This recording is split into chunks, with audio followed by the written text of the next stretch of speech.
আমরা সকলেই জানি মুখ্যমন্ত্রী এখন লন্ডন সফরে তিনি রয়েছেন এবং ইতিমধ্যে বিভিন্ন বিষয় নিয়ে তিনি আলোচনা করেছেন এবং আজ আজ কিন্তু তার অক্সফোর্ডে বক্তৃতা রাখার বিষয় রয়েছে এবং আমরা সরাসরি সমস্তটাই আরো বিস্তারিত শুনবো। দেবযানী রয়েছে আমাদের টেলিফোন লাইনে, আমাদের প্রতিনিধি। দেবযানী, বিস্তারিত একটু জানাও যে আজ তার বক্তৃতায় কি কি থাকতে চলেছে এবং কি কি রয়েছে। দেখো, আজকে অক্সফোর্ড ক্যাম্পাসে বক্তৃতা দেওয়ার আগে মুখ্যমন্ত্রী বেশ খোশ মেজাজে ছিলেন। আমরা যা ছবি দেখছি, সেখানে ক্যাম্পাস চত্বর ঘুরতে ঘুরতে আমরা দেখি যে তিনি র্যান্ডলফ হোটেলে ঢোকেন, সেখানে অ্যালিস লাউঞ্জে বেশ কিছুক্ষণ সময় কাটান। সেখানে আমরা দেখেছি একটা গ্র্যান্ড পিয়ানো ছিল, সেখানে মুখ্যমন্ত্রী বেশ কিছু পিয়ানোয় গানের সুর তোলেন, তার মধ্যে রবীন্দ্রসঙ্গীত রয়েছে। তিনি প্রাণ ভরিয়ে তৃষা হরিয়ে, পুরানো সেই দিনের কথা, আমরা করব জয়, এই গানগুলি তিনি সেই পিয়ানোতে সুর তোলেন।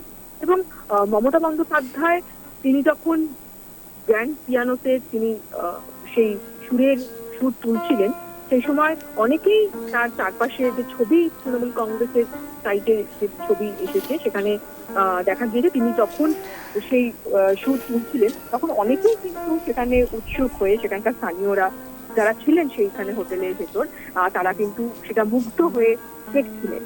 আজকে মমতা বন্দ্যোপাধ্যায় তিনি অক্সফোর্ডে বক্তব্য রাখবেন। তার ভাষণ শোনার জন্য আমরা যেটা সূত্রের খবর যেটা জানতে পাচ্ছি যে প্রচুর আবেদন জমা করেছে, অনলাইনে অনেক রেজিস্ট্রেশন জমা পড়েছে। যে সংখ্যক আসন ছিল তার বেশি সংখ্যক যে কেলগ কলেজ যেখানে তিনি আজকে বক্তব্য রাখবেন, সেখানে তিনি তার আসন সংখ্যা অনেক বাড়ানো হয়েছে।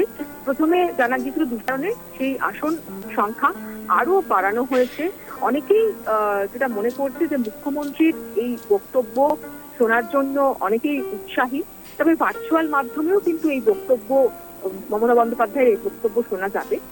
মমতা বন্দ্যোপাধ্যায় কি বলেন সেটা নিয়ে প্রত্যেকেরই একটা কৌতূহল রয়েছে। আজকে তুমি জানো যে মমতা বন্দ্যোপাধ্যায়ের অক্সফোর্ডে সফর সঙ্গী রয়েছেন, তার সঙ্গে রয়েছেন সৌরভ গঙ্গোপাধ্যায়। সৌরভ গঙ্গোপাধ্যায় তিনি থাকছেন এবং আজকে মমতা বন্দ্যোপাধ্যায়ের ভাষণ ঘিরে অক্সফোর্ডে একটা সবার আগ্রহ স্বাভাবিকভাবেই তুলবে। সেখানে মুখ্যমন্ত্রী, যেটা শোনা যাচ্ছে যে রাজ্যের যেসব সামাজিক প্রকল্প, সেই প্রকল্পের কথা, যেরকম রূপশ্রী, কন্যাশ্রীর মতন প্রকল্প, জনমুখী প্রকল্প, সেই প্রকল্প তিনি তুলে ধরবেন।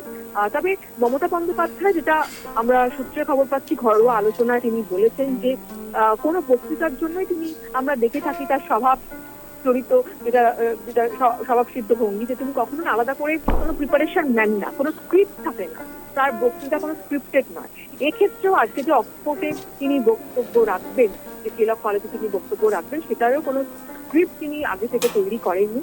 তিনি বলেছেন, যেটা সূত্রের খবর, যে জীবনের পথ চলা থেকে আমি তৈরি হয়েছি, তাই বক্তৃতার জন্য আলাদা করে আমি পড়াশোনা করিনি।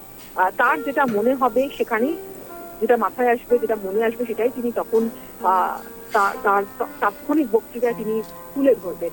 এবং মমতা বন্দ্যোপাধ্যায় তিনি এটাও বলেছেন যে তার বাংলার যে অগ্রগতি, বাংলার যে এই কয়েক বছরে বাংলা যে কতটা এগিয়েছে, বাংলার যে শিল্প সম্ভাবনা কতটা তৈরি হয়েছে, বা বাংলার যারা ভবিষ্যৎ ছাত্র যুবক, তাদের ভবিষ্যৎ কতটা উজ্জ্বল, সেটা তিনি তার বক্তব্যে তুলে ধরবেন, এমনটাই কিন্তু আমরা সূত্রে খবর পাচ্ছি। অভিনন্দন। অসংখ্য ধন্যবাদ দেবযানীর সঙ্গে থাকার জন্য।